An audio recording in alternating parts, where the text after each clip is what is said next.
تازه انگارها، ایجاد نویسندگان نهانبین و ژرف پیما، اندیشه های کلیدی در درک معنی زندگی، هستی و راستی و آیین و عنعنه های اجدادی. تازه انگارها، ظهور آفریده های نوین و بهین ادیبان فلک سیر از رادیوی فرهنگ.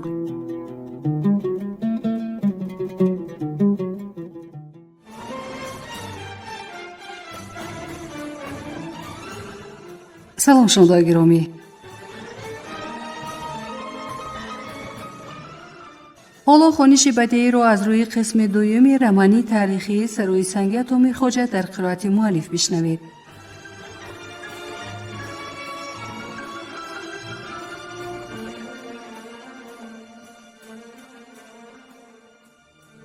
آغاز گفتار 26.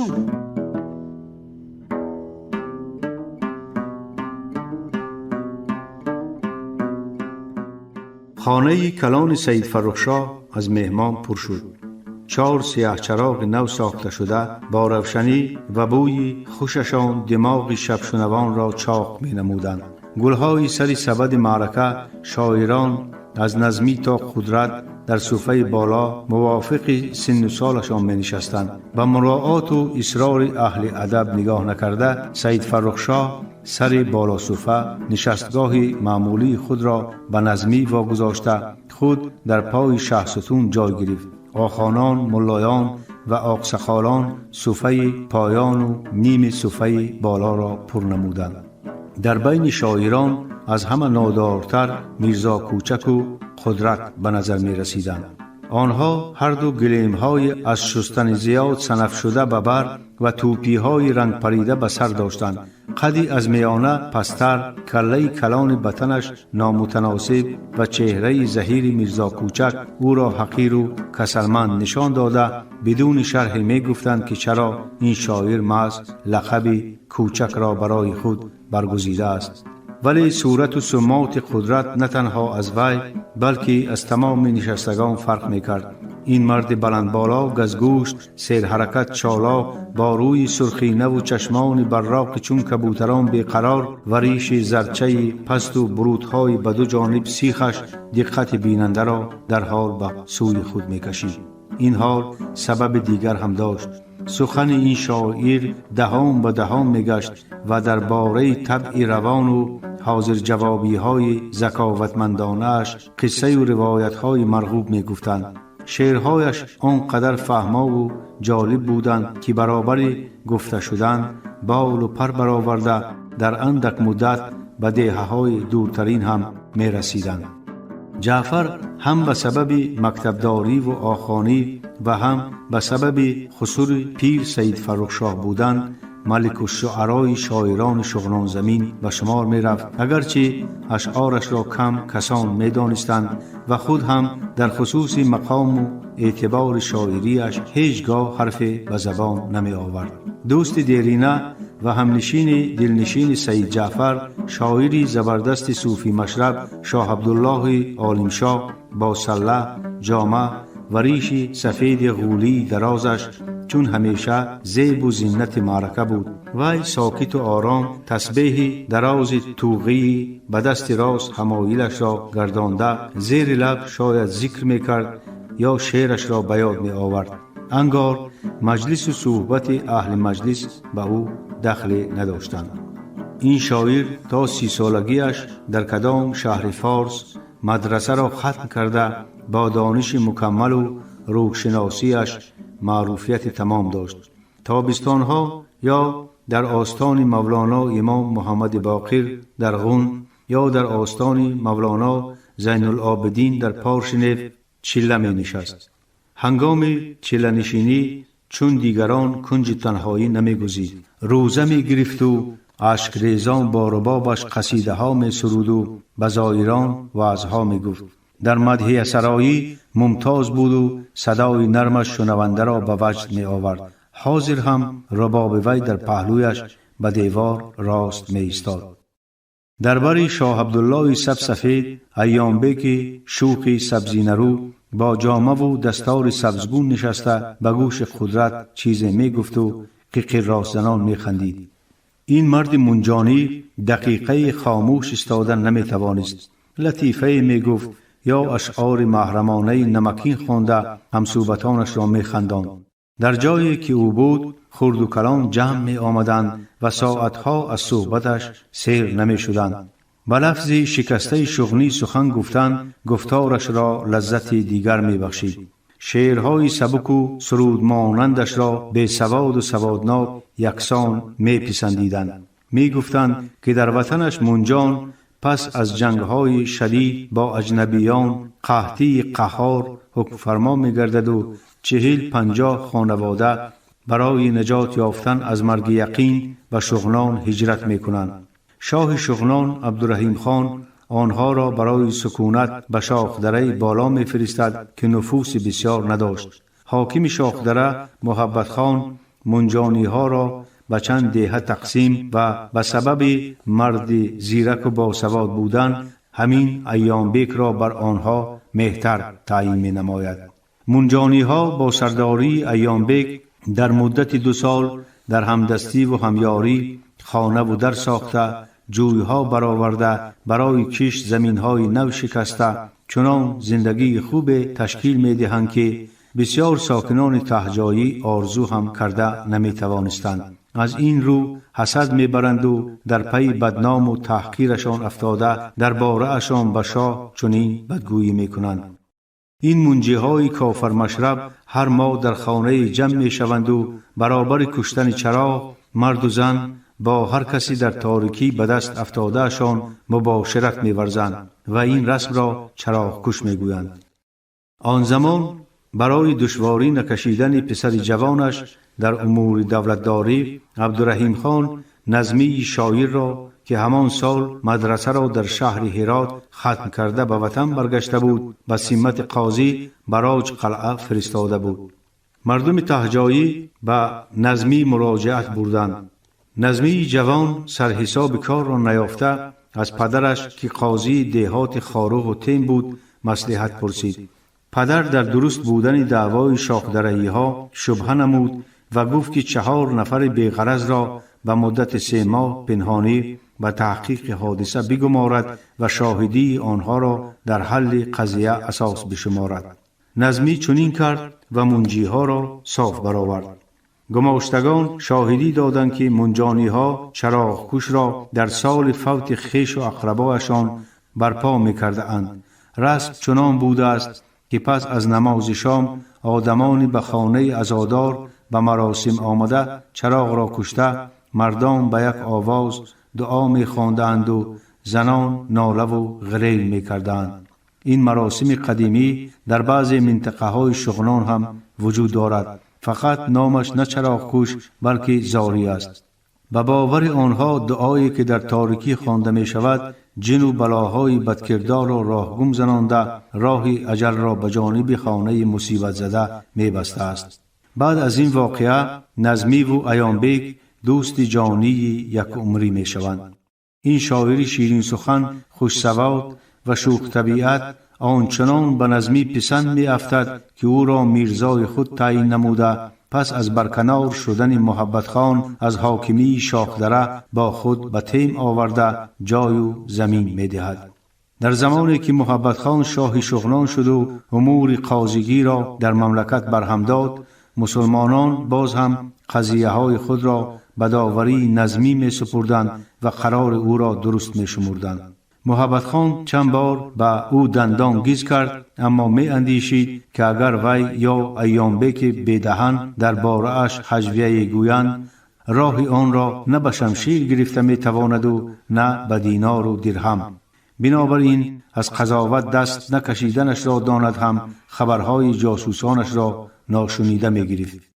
با خواهش سید فرخشاه شعرخوانی را نظمی آغاز کرد. وی از پیچ دستارش کاغذی برآورد و اسم خداوند بر زبان راند و این غزلی شورانگیز را به زبان آورد.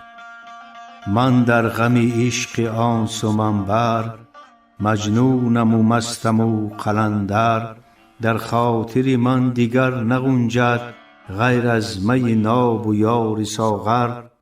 جز رندی و عاشقی و مستی میلم نبود به چیز دیگر. ور خلوت خاص دارم امشب معشوقه به کام و می به ساغر. عشق آمد و در دلم نهان شد آن روز که زاده ام ز مادر. از سینه عشق داده شیرم چون دایه مرا کشید در بر. پرورده عشق شد وجودم از عشق گلم شده مخمر. هر دل که ز عشق بهره‌ور نیست زنهار ورا تو زنده مشمر. نداهای تحسین و آفرین از 4 کنج خانه به گوش رسید. نظمی کاغذش را به احتیاط پیچاند و از نو به پیچ سله خلاند و گفت احسن به شما که به قدر سخن می رسید، وگرنه گیرم که سالها این نبشته را بالای سر بگردانم از پر مرغ فرقی نخواهد داشت.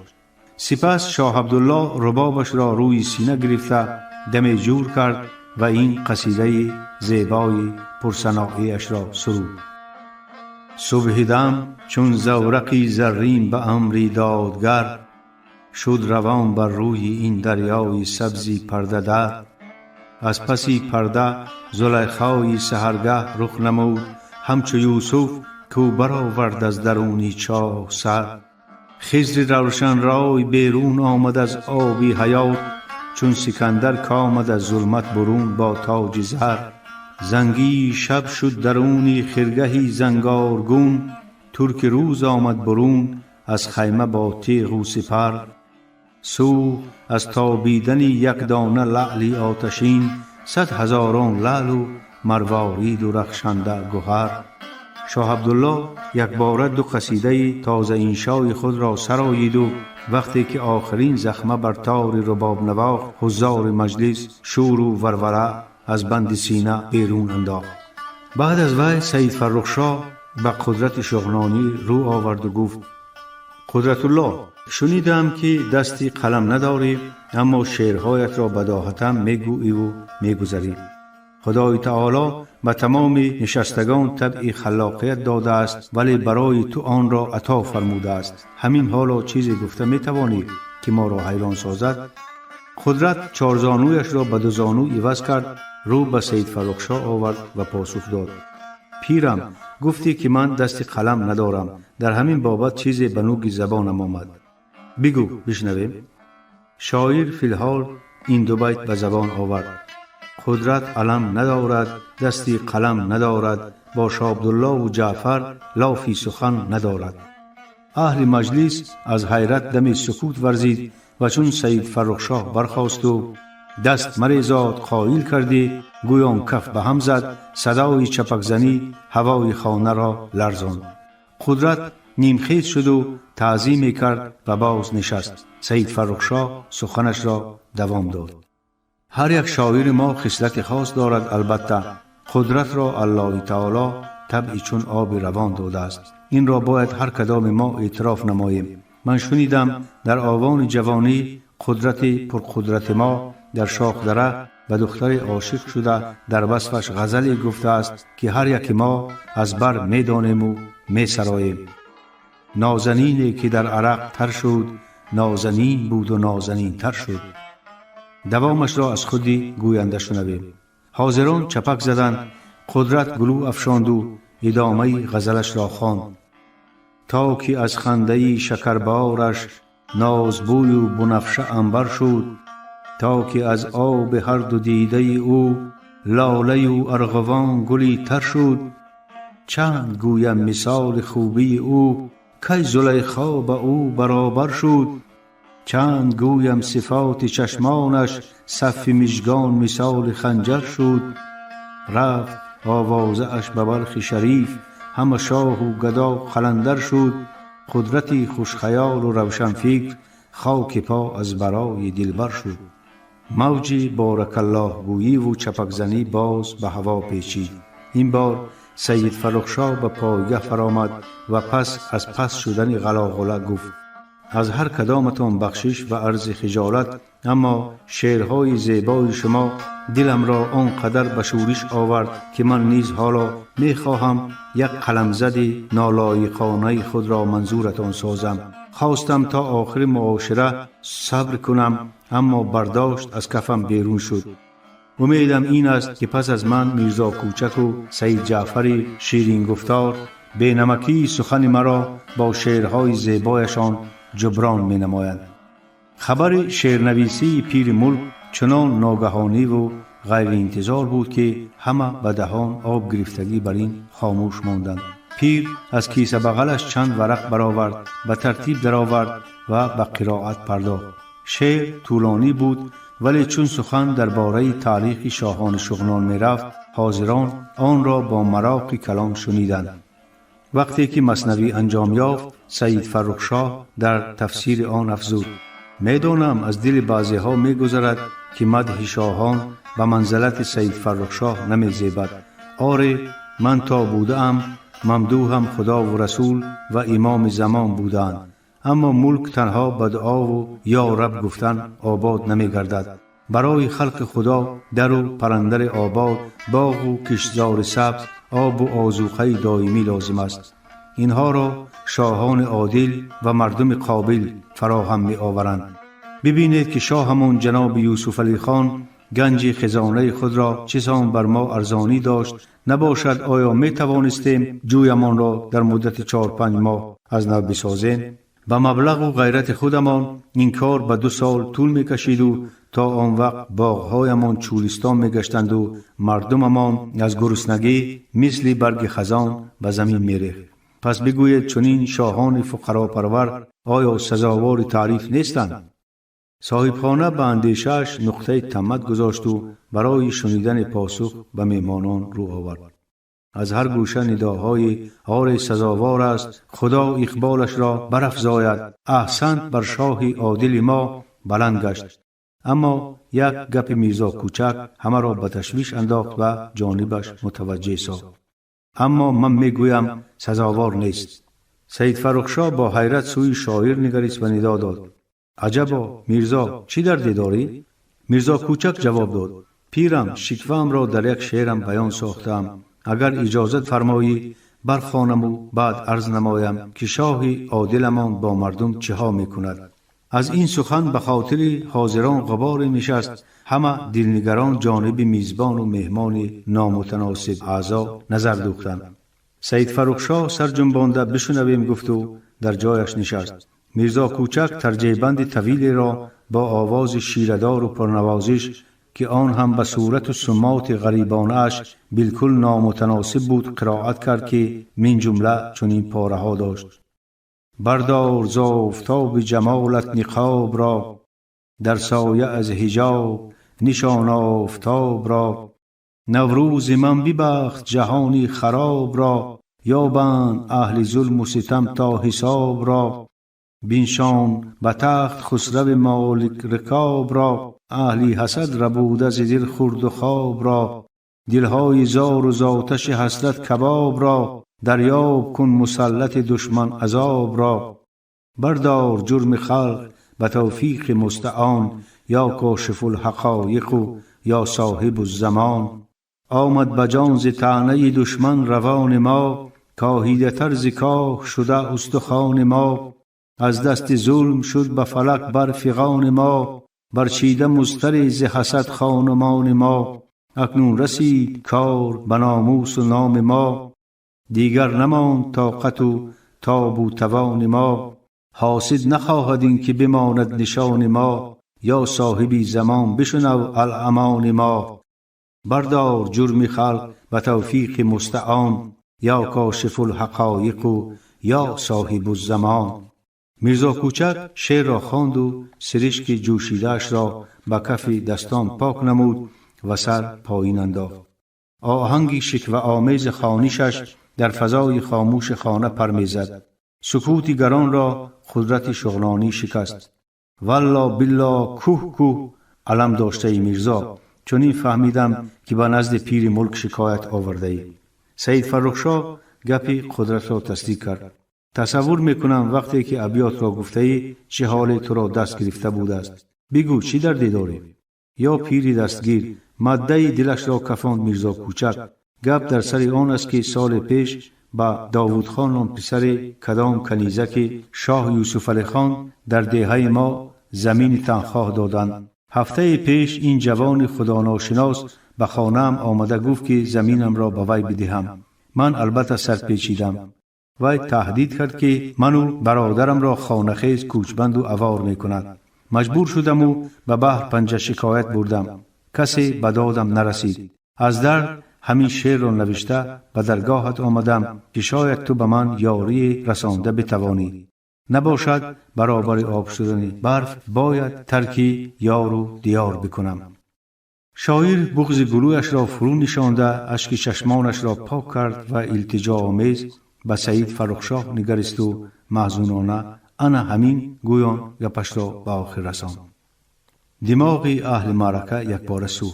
همه چشم به دهان صاحب خانه دوختند که نوکک در حق یوسف علی خان هم از عقل و هم از جود و هم ادراک برآمد طمطراق شه بر افلاک گفته بود.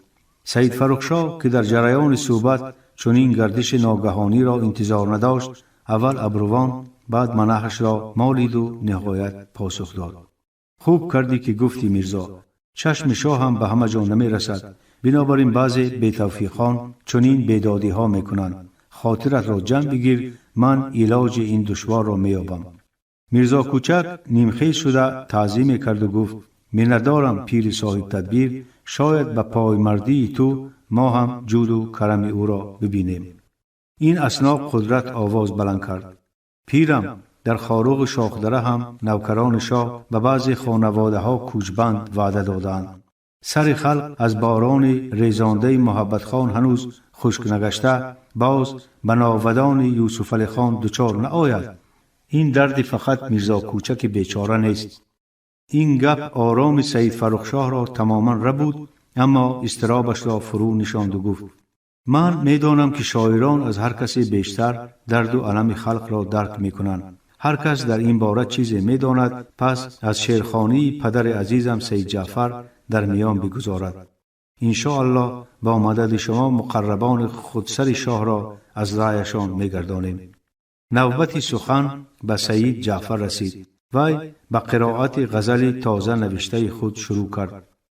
ذره مهر تو در سینه نهان است مرا، به خیال تو ضیا روح روان است مرا. از ره لطف تو ای جان جهان حاصل عمر، که به عالم همه جا شادی جان است مرا. حسن خوبی تو ندیدیم و به حسرت مردیم، چی کنم بی تو عجب درد به جان است مرا.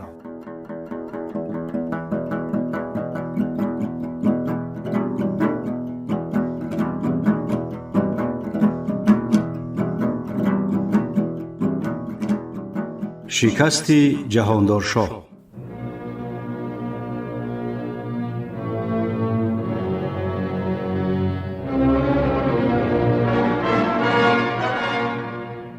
رودی کم آب پنج در جایهای هموار و ژرف یخی زخیم داشت و در قطعه هایی که به مثل ببر کوهی تند می رفت نه برف به گردش می رسید، نه یخ نه سردی. ماه دلو از نیم گذشته و شست ایاس هنوز برنگشته. وادی سرپهنای سلطان اشکاشیم کاروانی کمشمار شاه آوازدار بدخشان را با شمالی سرد و برفی نه آنقدر بلند خود پیشواز گرفت. با این همه برابری رسیدن به لب دریا دمای هوا تماما تغییر یافت و آدمان حتی ارنگ نفس گرمی را احساس نمودند. همه شکرانه کردند که سردی طاقت فرسای عقبه ها را پشت سر ماندند و اهل دربار شاه فراری صحت و سلامت پای به خاک اشکاشم گذاشت. مهتری چترار امان ملک تا آخرین دقیقه استادگری کرد که شاهنشاه بدخشان در چنین فصلی که حتی آزاد پلنگ عقبه های سرد و وحشی را پرتافته به دره ها می فراید برا نبراید. اما یگان تدبیر و بهانه کار نداد. در عالم قوت و قدرت وجود نداشت که جهاندار شاه زوم و گردنشخ را از نیتش برگردانیده تواند. این مردی در میدانهای حرب و ضرب کلان گشته در لحظه های حساس و تقدیرساز تنها با یک کس مشورت میکرد، با خود. حتی وقتی پدرش زنده بود در چنین وضعیتها پسر را به حال خودش میگذاشت تا به طبع دلش عمل نماید و حیات هر بار نشان میداد که راه انتخاب کرده جهاندار شاه درست بوده است. این مرد دلاور، متین اراده، عظیم جثه و زیرک و هوشمند در مدت 3 سال اول نشستن به تخت بدخشان به سر قطغن و ازبک چنان لشکرهای کشید که آنها از حاکمیتشان در قندوز هم دست برداشته منصبهای اساسی دولت را به تاجیکان خالی نمودند. غضب جهاندار شاه نسبت به ترک تباران و سپاهیان آنها چندین سال پیش از رسیدنش به مسند شاهی جوش زده بود. آن هنگام شاهزاده جوان همراه 20 نفر دوستان نزدیک هر تابستان به دره خوشمنظره یمگان سیر شکار می رفت. روزها با هیاهو جانور صید می کردند و شامگاهان به وادی فرامده بزم و دلخوشی می آراستند. صبح یک روز مردی پابرهنه و سربرهنه داد و وای کنان به منزل آنها رسید و خواهش کرد که او را به نزد شاهزاده برند. آواز پر اضطرابش را شنیده جهاندار شاه از خیمه خود به نزدش برآمد و پرسید: ای مرد، منم شاهزاده، بگو چه جوری به سرت آمده؟ مرد خود را به پیش پایش افکند و نالید: جانم فدایت شاهزاده بهادر، به داد ما برس که مزاری بزرگمان را ویران میکنند. کیها؟ کدام مزار را؟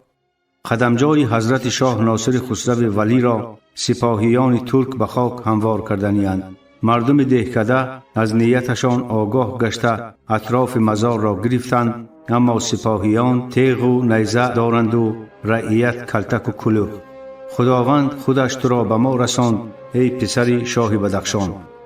جهاندار شاه شهسوارانش را امر داد که به سر ترکان بتازند و خود از همه پیش به اسب بادپایش نشست. برابر دیدن جنگاوران شاهزاده قسمی از ترکان رو به هزیمت آوردند، برخی رو به جنگ، اما چون درفش شاهزاده را شناختند دست نگاه داشتند. جهاندار شاه سپهدارشان را پیش خواند و سبب پرسید. به ما فرمان شد که گور ناصر خسرو رافضی را ویران کنیم. جواب داد سپهدار: کی فرمان داد؟ خوشبگی.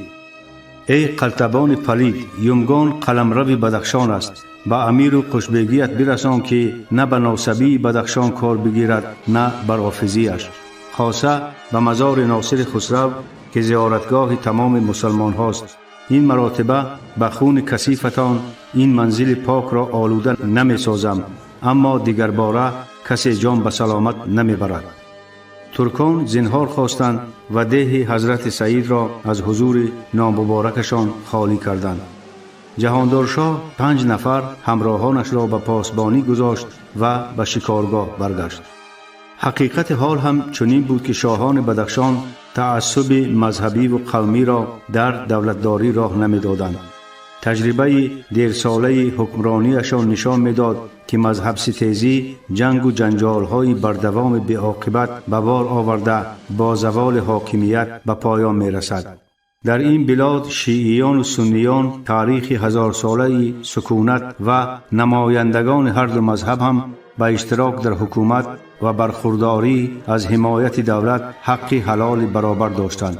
بجز این از شاهان سرکرده تا گدایان بدخشان با هزاران رشته خویشاوندی به هم پیچیده در این درختی تنومند شاخه‌های حنفی، اسماعیلی و اثناعشری در پایه و سایه همدیگر می سبزیدند و نشو و نمو می کردند.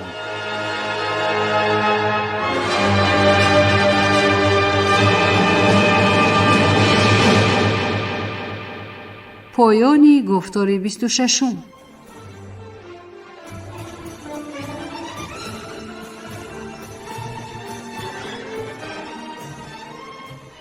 شنونده های گرامی، شما خوانش بدیعی رو از روی قسم دوم رمانی تاریخی سروی سنگ اتامیر خوجه در قرائت مؤلف شنیدید.